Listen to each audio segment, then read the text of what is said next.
and thank you everyone who is joining us. I wish we were in person. That's part of what I do that I love the most is getting to meet people in person because very often I am doing this very thing, sitting on one side of the screen while someone I'm interviewing for the podcast is on the other side. So I'm really sad to not be together in person, but I'm also happy that we can do it this way. And that's just what we do. We learn and we adjust and we roll with whatever's happening in the mental health world, don't we? So I'm going to start my presentation, and if you will hold your questions to the end, I'll try to leave 10 or so minutes for questions and answers at the end, and we'll just get started. So my name is Susie Gurley, and I live in the Kansas City metro area. And I've been married to my husband, Dan, for 33 years, not 3 years, 33 years. We have 3 children, and that's my baby. That's my little Will. And this is him when he was about 6 months old. And you can see what a happy, ornery little guy he was. He smiled all the time. He loved people. He loved friends. He always wanted to be the life of the party and have not one friend over, but 10 friends. He was very smart, very good at music. He was a great athlete and very, very creative. He was always bringing things home from school out of the recycling bin to create things. He did have a bad temper, and he was identified as a gifted student when he was in the 1st grade. This is Will in the 8th grade. So he was about 14 years old. And you can see the change in his countenance, and it just breaks my heart, really, to see how different he looks from how he looked for the first 13 years of his life. On May 1st of 2017, things came to a head with Will when we were out of town celebrating our 25th wedding anniversary and received a call from the school principal. She called to let us know that Will was in the counselor's office at the school, at his middle school, because he had emailed the 8th grade counselor the night before, letting her know that he was struggling and that he had been participating in self-harm and that he thought maybe he was depressed.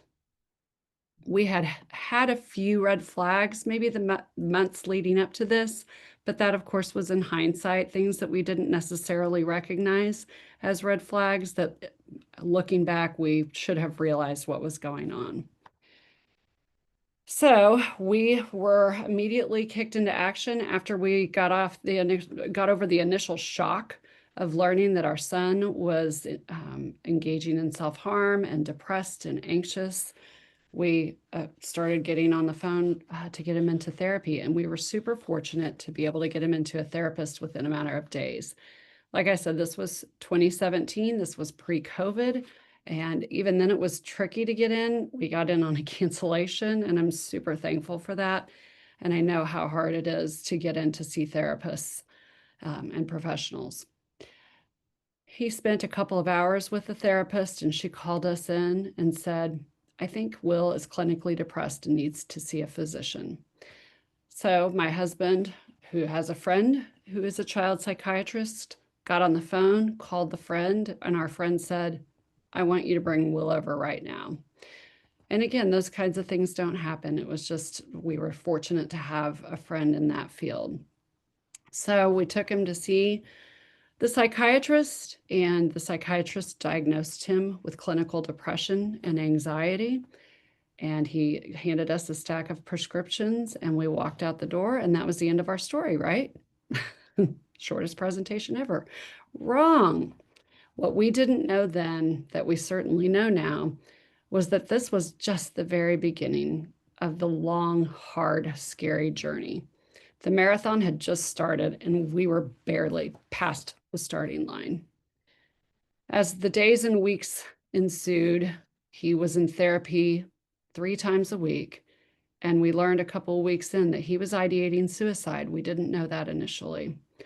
That was probably one of the scariest parts of this for me, was when I found out that my son not only had been thinking about it, but had a plan and had actually written a note. So we didn't leave him alone. We didn't let him sleep in his room. He slept in a mattress a twin mattress next to my side of the bed, and for several weeks. And as many of you guys know, the medications that had been prescribed, they didn't kick in right away. It took a while for us to start seeing some differences. And a few weeks into his journey, as things were really not progressing in the right direction, we had a meeting with the psychiatrist and the therapist, and we talked about inpatient hospitalization. And together with his team, we decided that we could continue to keep Will at home and go the intensive outpatient route along with his individual therapy 3 times a week. And it was because I was able to stay at home with him, and we basically never left him alone. The only times he was alone was when he was in the bathroom, and I would stand outside of the door and knock probably every 5 seconds and say, Will, let me know you're okay. Talk to me. And during this initial period of just darkness, terror, sometimes feeling like I couldn't even breathe, I really didn't even share it with anybody outside of our family. I felt alone and isolated and like I was a bad mom.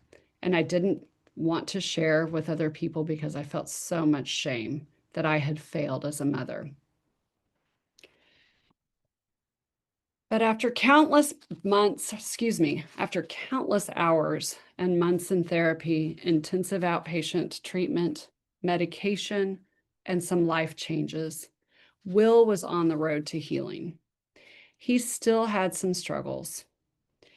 He needed to make a school change. He had been in a large public high school, and when the clouds started to lift, school had started again, and he started to go back downhill. So he came to us and asked if he could be homeschooled. And we said, well, we're not really sure, but we can certainly talk about other opportunities and other possibilities. So he made a school change to a small private Christian school. Then something happened in 2018. Will, who, like I mentioned, loved music, was watching the 2018 Grammy Awards. And that was the year that Logic performed the 1-800-Suicide Prevention Lifeline song. And Will was inspired. He wanted to do something with his love of music to help our local community. That year in our local community in Johnson County, Kansas, suburb of Kansas City, we had had a record number of teen suicides. Mental health issues were at that time at an all-time high. So Will had the idea of hosting a music festival for local teens in our community to talk about mental health and encourage people to ask for help like he had. So therefore, the idea of the first You Matter Festival was birthed. And the You Matter Festival ran for 5 years and touched over 10,000 lives. While I was cheering Will on with his idea of having this music festival initially, inside I was terrified about him sharing his story publicly because that's what he wanted to do. Again, I had not told very many people by this point. I had told my very closest friends, but I hadn't shared publicly what was happening with Will. I was terrified about him sharing his story because I didn't want to be judged as a bad mom. That was the way I was raised, that you didn't talk about things like mental health and mental illness. I felt shame for having a child who at times had wanted to end his life. And like I said, we had mostly kept this struggle to ourselves, sharing with very few people. The week of the You Matter Festival approached, and the local media started to find out about this 15-year-old kid who was putting on this music festival, and they started calling. Additionally, Will had hired a professional sound company and had secured a local stadium, high school stadium, to host this music festival, and he needed a way to pay for it, so he had to raise some money. He started meeting with local mental health organizations to see if they would sponsor the You Matter Festival. And one of those meetings is the point that changed my life forever in terms of Will sharing his story publicly. Because he was 15 and he couldn't drive, I drove him to meet with a family who had established a foundation because they had lost their son to suicide. When I sat down with Will across the table from that family, all I could think about was what they wouldn't do to be sitting in my shoes. And immediately my mind changed on Will sharing his story. I was all for it in I thought if he can help just one family not experience the pain and the loss that this family is experiencing, then he can share a story with the whole world. That propelled Will into becoming a local teen spokesperson in the Kansas City area for mental health, helping to break down the stigma of kids talking about mental health problems. These are some pictures from the first You Matter Festival in 2018. That's Will performing. That's a media appearance that he did on one of the Kansas City TV stations, singing one of the songs that he likes to sing that actually ends up being in the Just a Mom podcast. That is our family. I told you we had 3 kids at the beginning. I think I just said that. We have 3 kids. Our oldest son is to the left of me. I'm in the red skirt. My husband, Dan, in the middle. That's Will in the gray on the right. And then our daughter, Olivia, on the far right. And that was the second You Matter Festival. And it was really special because the 3 of our kids performed together. And that was a super special moment. That's a picture of one of the crowds at the You Matter Festival. I told you earlier that over 10,000 people were impacted by the You Matter Festival over the 5 years that it ran. And during those years, there was COVID. And so we had to pivot, and the You Matter Festival went virtual, a lot like what we're doing today. And thousands of people logged on to watch the You Matter Festival in 2020 and 2021. After these first You Matter festivals and all the publicity around them, parents started coming to me. You see, Will standing up and sharing his story with the 1,000 people who showed up at that first You Matter festival made me a safe person for other parents. They knew that they could talk to me about whatever their children were struggling with and that I wouldn't judge them, and that they were safe from any shame that they may have felt, and that I would keep their story in confidence. Hardly a week has gone by since that first You Matter festival in 2018 that I haven't been contacted by someone saying, hey, will you talk to so-and-so? Her kid's really struggling. It's amazing to me that all of this came from my son being willing to step out into the light and share his struggle with others. Then something happened that was the real impetus of the Just a Mom podcast. A little over 6 years ago, I drove Will to record a video for a local organization called 0 Reasons Why. This organization was formed after the rash of the teen suicides that I talked about in 2018 in our local community as a way to try to stop more suicides from happening and encourage teens to talk about their mental health struggles. And the way they did this is by recording videos of other students sharing their stories and encouraging people to talk about their mental health and ask for help. So when Will was finished filming his video, they turned to me and said, hey, Susie, would you film a video? We haven't really ever had any parents do this. And I thought, well, what in the world could I possibly have to say that would, help anybody? I'm not a therapist. I'm not a doctor. I'm just a mom. But nonetheless, thankfully, I had showered that day. And so I agreed to do a video. And I didn't really think much about it after I recorded it, but here's the video that I did for 0 Reasons Why. I've become passionate about talking about mental health and suicide prevention, particularly amongst our teenagers, because of my son Will's personal battle with these issues. Well, at first, of course, we were really shocked because we had no idea. And I think that happens a lot, even though we're very engaged and involved. A lot of times it's really difficult to distinguish between what's normal teenage behavior and what is actually a real issue. So I would say that after the shock wore off, then it was, how do we help him get better? And that was a really big push for a very long time. And it was a lot of work on his part. And he really participated well in that work, which is why he got better.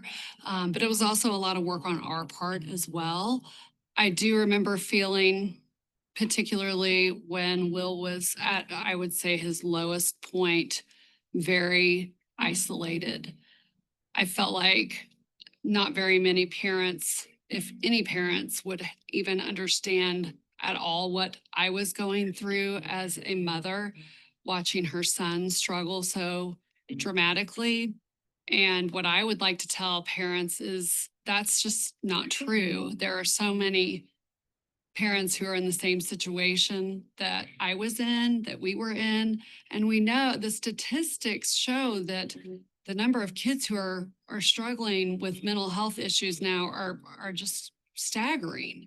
So if we start talking about it as parents with each other, that's going to not only help us get through these times, but also help our kids and what they're struggling with and dealing with as well. The mental health professionals tell us that the best thing we can do if our child is struggling is ask him or her if they have thoughts of harming themselves or harming someone else. Open the opportunity up for our children to say, you know what, I have thought about this and I am really struggling. Therefore, mobilizing the efforts to get professional help. And that's something that can't be emphasized enough. It's professional help.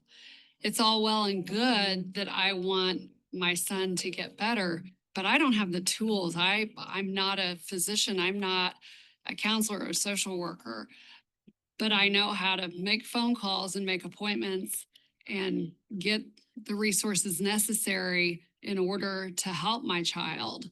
And that's what, as parents, we need to do. And we need to not be afraid to make that appointment because, well, maybe there's nothing really wrong. Maybe this is just a little phase. It's just not even worth the gamble. Even if it is a phase, it's just not worth taking a chance.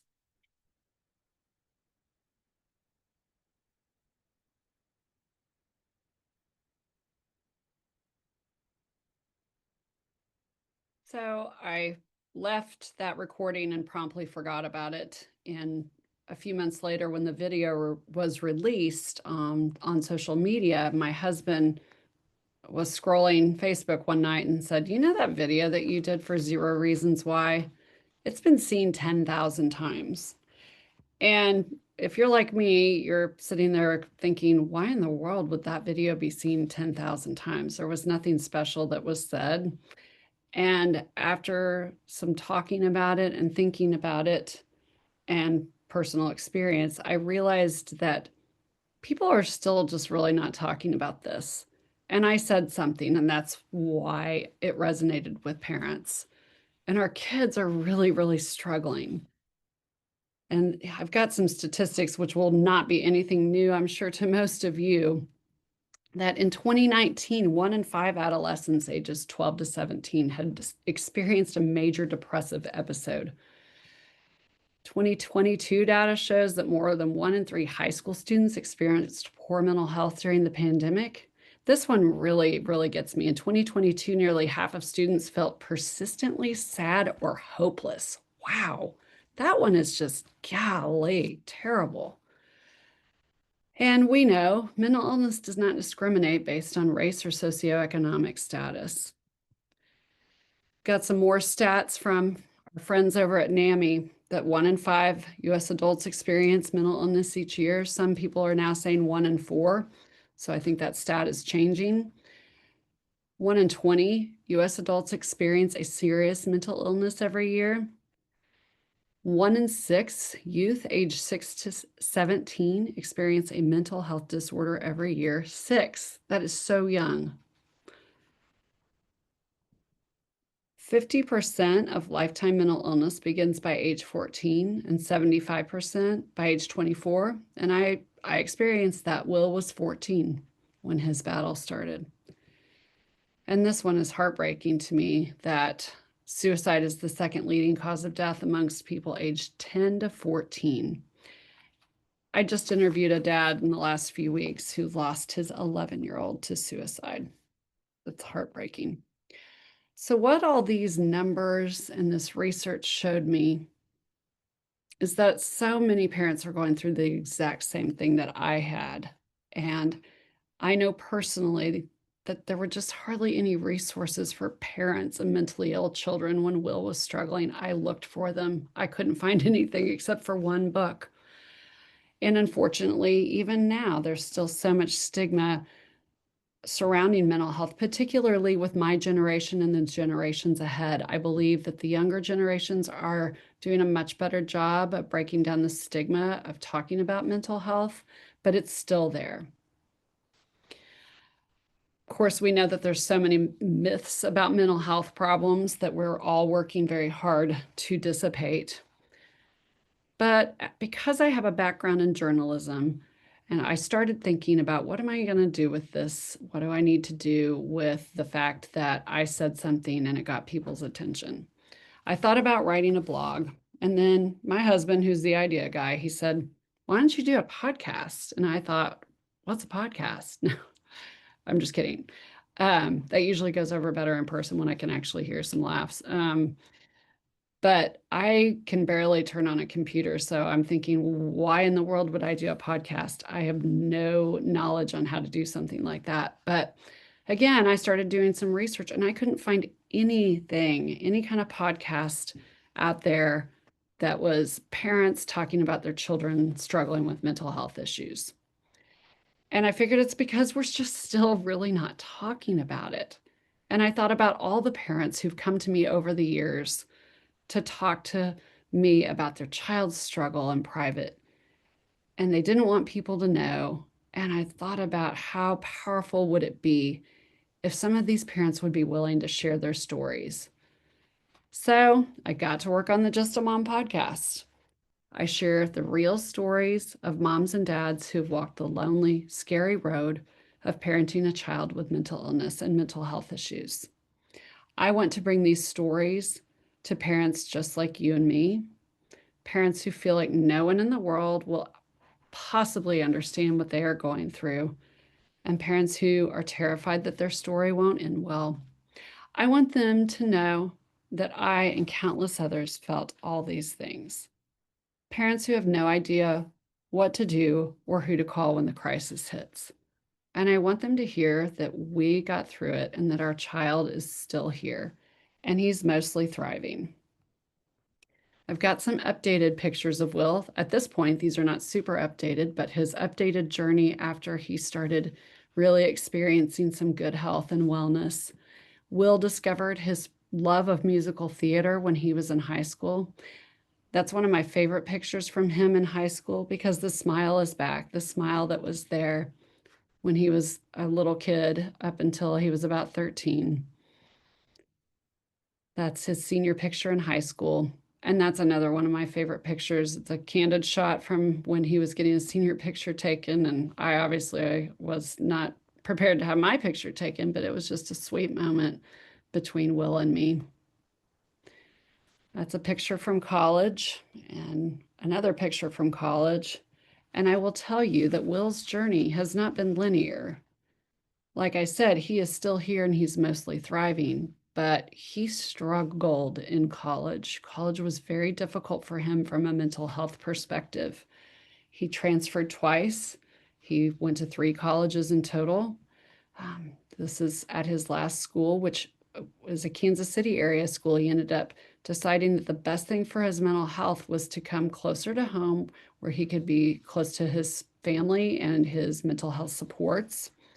He had some pretty serious physical manifestations in college of his mental health, resulting in migraines and body rashes and things like that.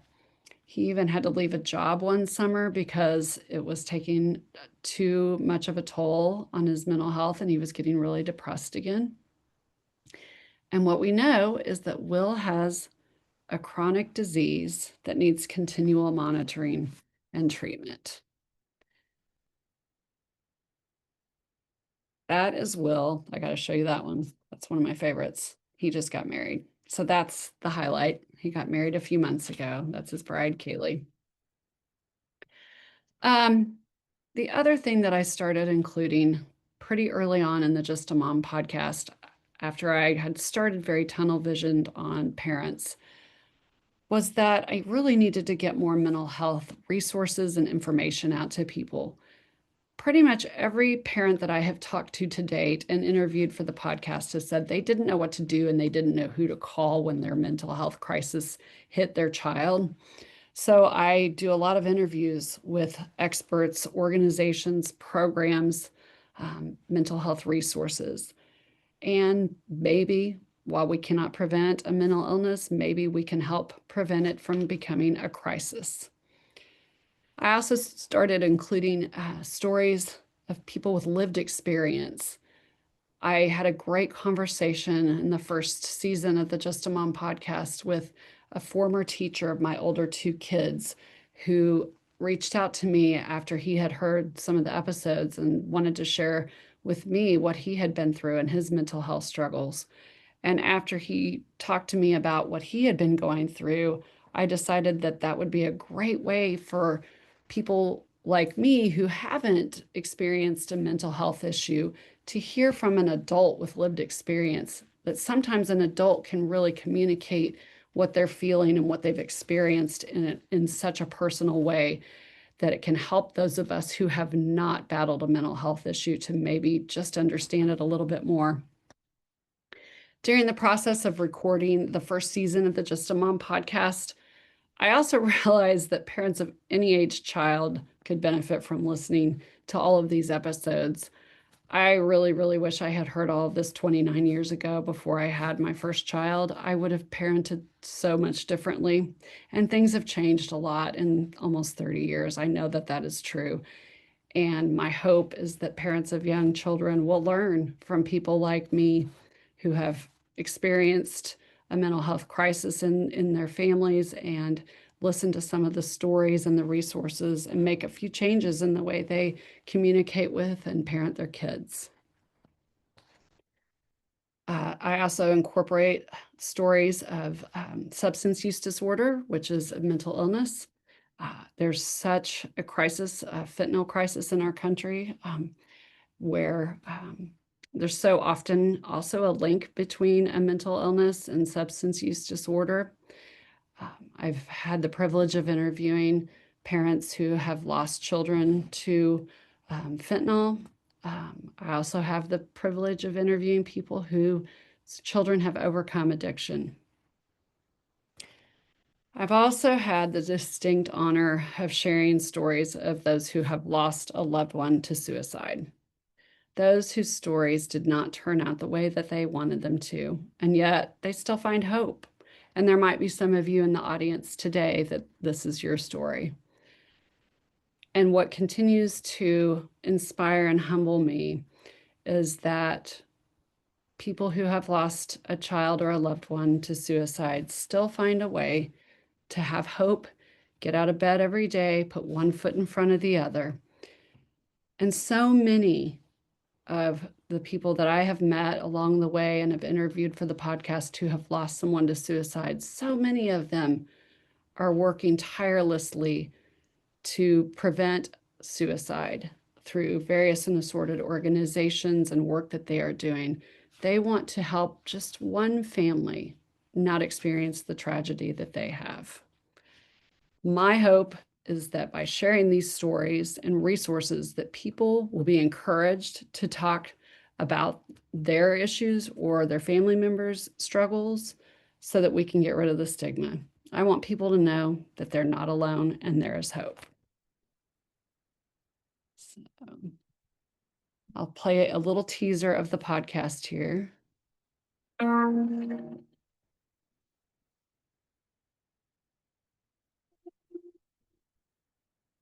You know that there are so many people out there just like me, haven't told anybody, feel like they're all alone, feel like a failure as a parent. There was pain, there was fear. I mean, just total fear. And while it's hard to share some of these really hard things, if we're going to tell this story in a way that's impactful to people, you got to tell the whole story. Everyone is affected by mental health. I have yet to talk to a human being who isn't impacted in one way or another. These are the stories that people need to hear. I think being able to share with those that you feel like you trust, even when it's hard, and each time it gets a little easier, hopefully. We as a generation are starting to see and recognize that we're all in this together. We're all dealing with our own things, and in that, none of us are alone. You have to change your dreams for your child. You feel alone because there's still so much stigma. And thank God for people like Will and you, it's becoming less that way. We have to be vulnerable enough to talk to other people and share what we're struggling with, because how do you ever know that anybody else is struggling with the same things that you are if you don't talk about it? Your parents care about you. Your parents want to help. So give them a chance. You know this kid better than anybody else. And if your gut is telling you something's off, something's wrong, and you're scared, trust your gut and start looking for help.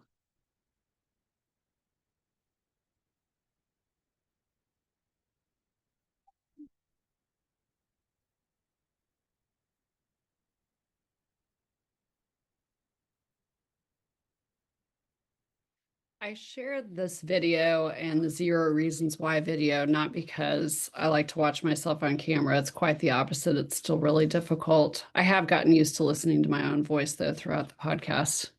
But I share it because these are the stories that need to be heard.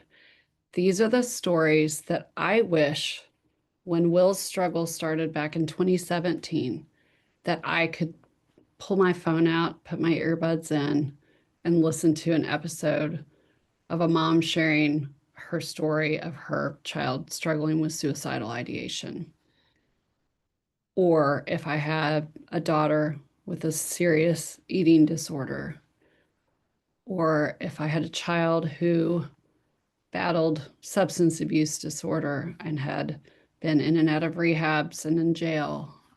Those are just a few. There's so many stories, but these are the stories that need to be shared so that people know that they're not alone and there's hope. Like I said, I'm just a mom. I'm not a therapist. I'm not a doctor. I'm just a mom.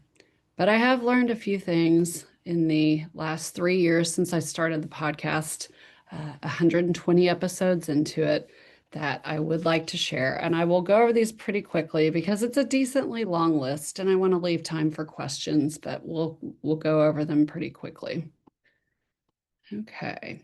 Start talking about feelings and mental wellness when your kids are young. I don't know if I have any young parents out there, but if I do, then I really hope that you and your family will just start talking about things like that when your kids are young. We did not do that. That was not something that we had been raised to do. And I didn't even really know I had feelings until all this started with Will.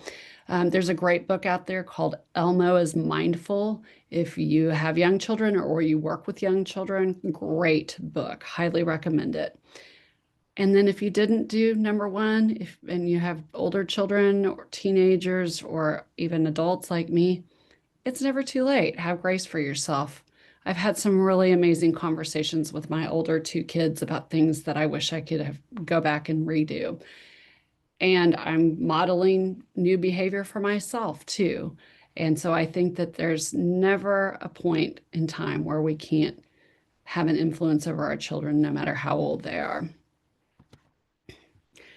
Teach and model healthy coping mechanisms. That was also something that I'm not sure I did super well, but I think that our young kids, especially, and even our teenagers, are watching that. I talked about this in the video, trust your gut. If you think that there's something wrong, there probably is. And that's something that I have really learned to do. And I talked about earlier how there had been some early warning signs that looking back, we should have recognized. And this is one of those things. I should have trusted my gut that there was something off. This is really important, particularly for parents of young children all the way up through high school, is have a tech plan for your family. this Instagram and Snapchat and all those things were coming around right about the time Will's mental health crisis hit.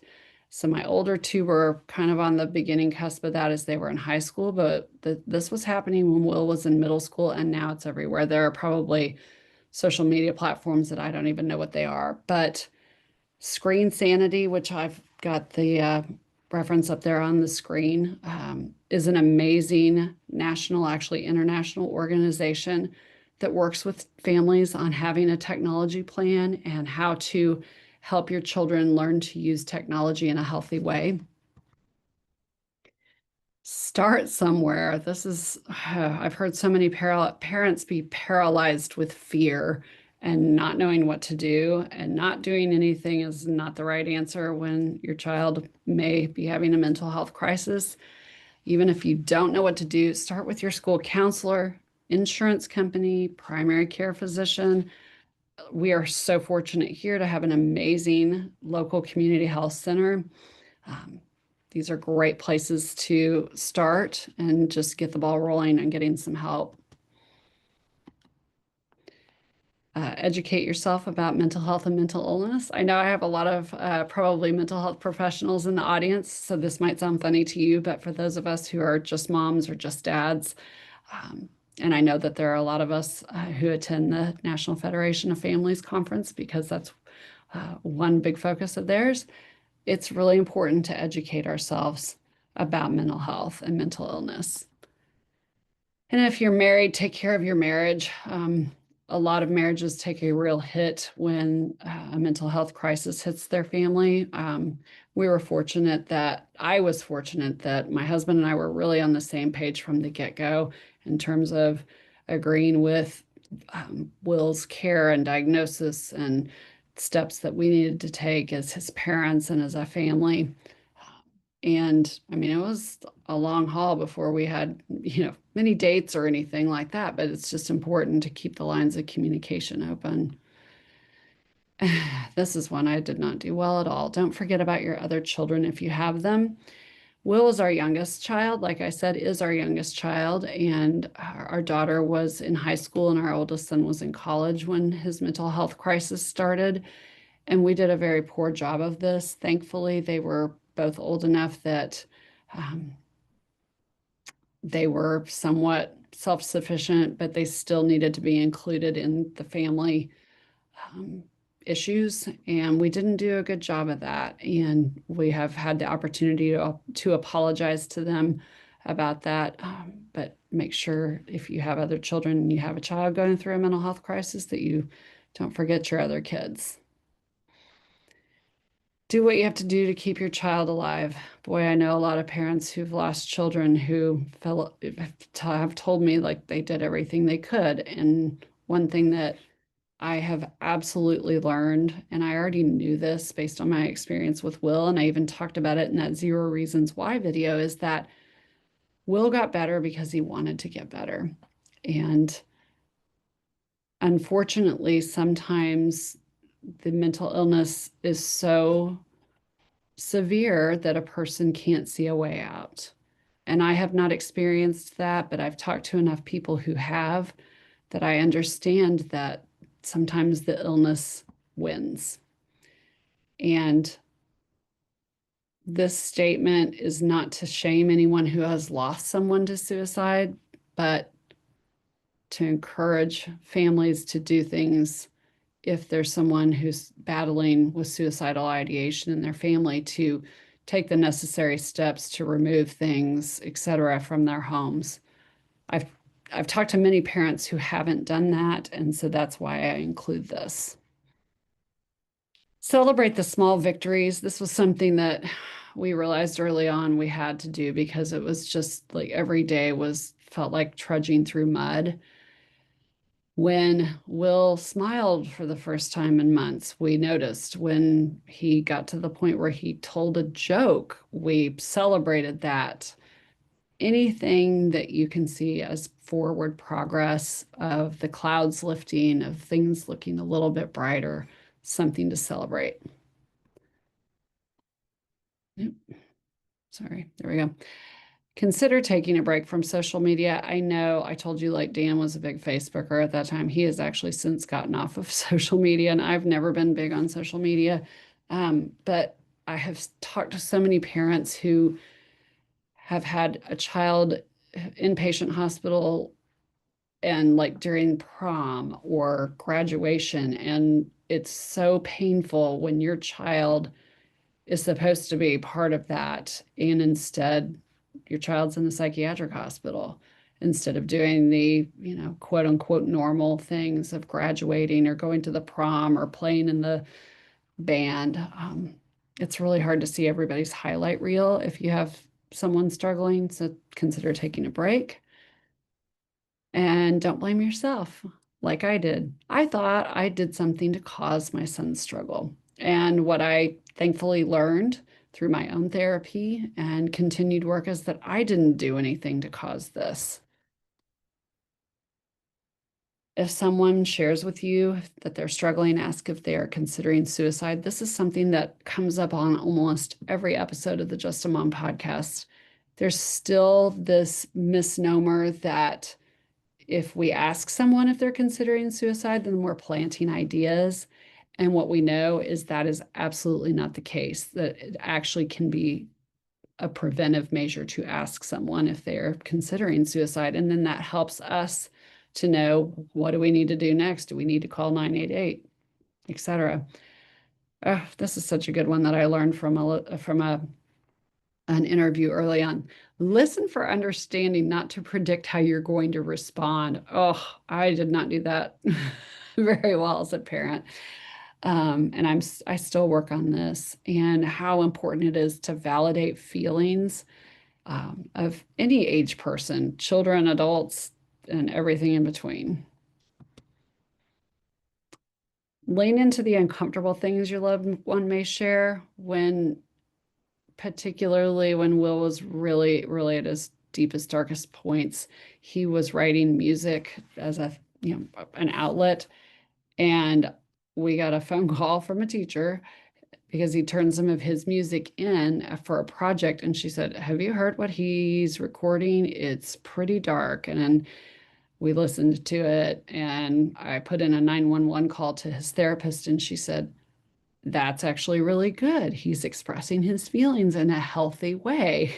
And that was, oh, okay. I can listen to this and be okay with it because he's expressing himself. Ugh, this one's really hard, but I have so many parents now, especially because my kids are all adults. Parents of adult kids who are like, what do I do? How do I help my kid? And it's so, so hard when they're over 18 that we can't try to fix it. And even when they are still in our homes, what I know now, and like I shared earlier, is that Will wanted to get better and he wanted to feel better, and he had to do that work for himself. Don't give up trying to get help, even when it's hard. Oh my gosh, I know it's so, so hard right now to get help in the mental health realm, and it's expensive, and there are waiting lists, and it's just such an uphill battle. And I know most people who are on this call are working hard in that very realm to help people. So just don't give up. Grieve the losses. I think that was one of the things for us that just, it was kind of a continual thing. Like I told you, Will had to leave a job one summer because he got depressed again. He transferred schools twice and changed his career goals because of his depression. And those are, they're losses for the individual, and they're also losses for loved ones, because you dream with your children, you plan and hope for the future, and when things end up looking differently, then sometimes we got to grieve those losses.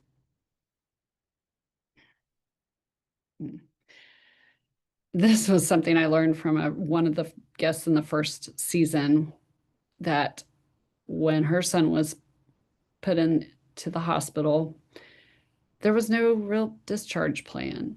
And a week after he's discharged, and she's like, what do we do now? And they're like, we don't know, figure it out. And so the second that a loved one is placed in patient, immediately start working on the plan for post-discharge.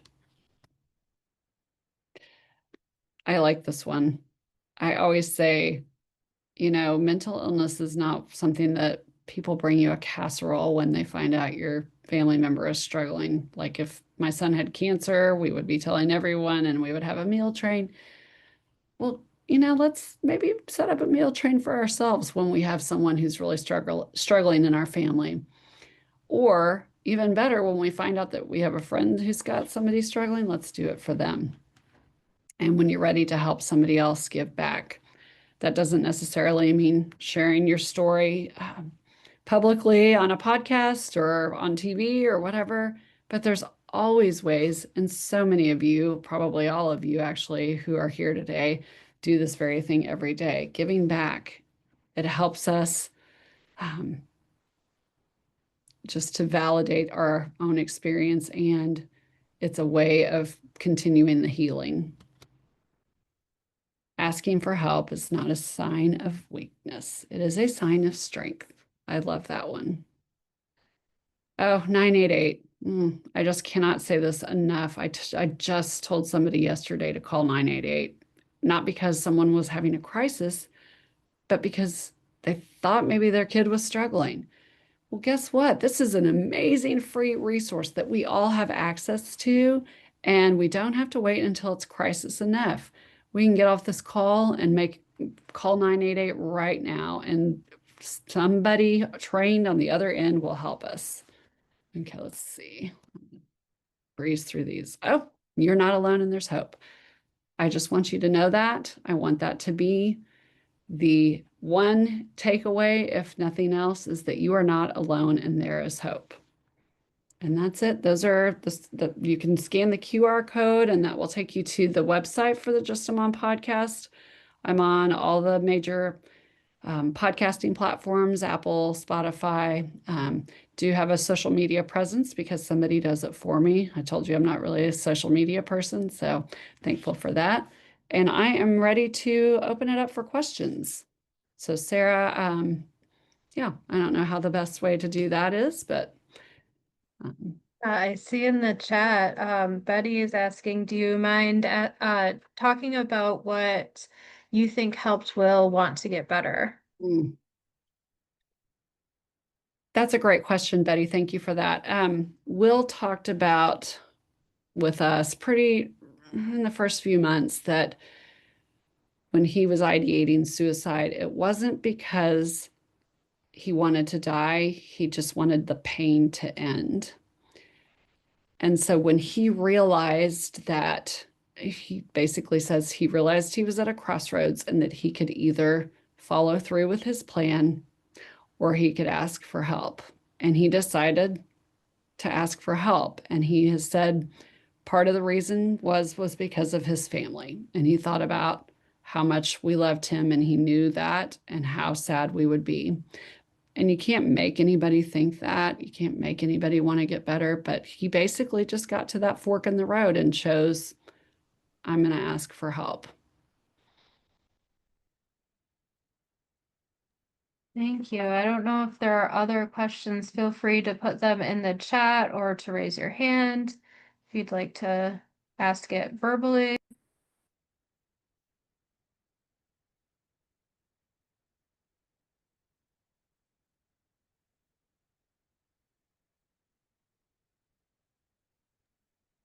Shanna asked, do you have any words of wisdom for a mom who has been walking alongside her child with borderline personality disorder for 17 years? It is exhausting.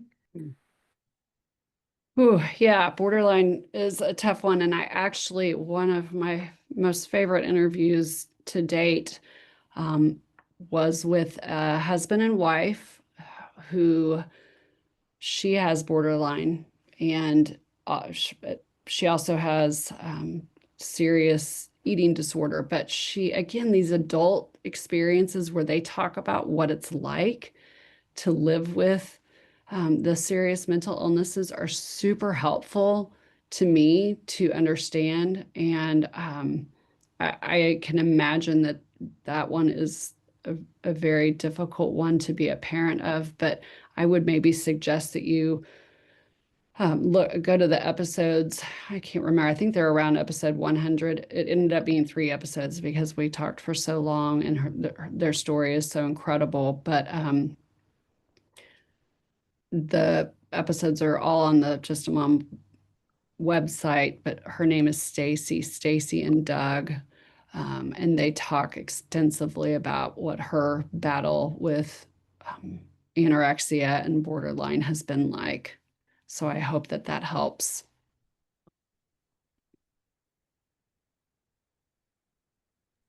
Thank you. Any other questions? I see lots of thank yous in the chat for sharing your story. Karen asks, can you talk a little bit about families who live in marginalized communities and have less access to care? Oh, yeah, that is such a great question and something I'm really passionate about because there's so much inequity in all of healthcare, and mental health is part of healthcare because it's part of who we are. And lack of resources in underserved communities is incredible. And that is where I just, again, I will get on my 988 soapbox and till the cows come home, is anybody anywhere can call 988. And community mental health services in different communities sometimes can step in. But 988 is my favorite free resource. There are also all kinds of resources through faith organizations, often organizations like the Salvation Army are starting to incorporate mental health programs. I actually was just at a Salvation Army in location in one of our Kansas City communities, which is a very poor, marginalized community, and they were talking about how they're bringing in mental health services because so many of their clients have mental health issues. So I would be looking in the community for what are the free health services, and again, 988. Just can't say enough good things about it. Thank you. And it looks like I missed Daisy. I apologize. They want to know, do you think teaching therapy as self-care is important in early teen years?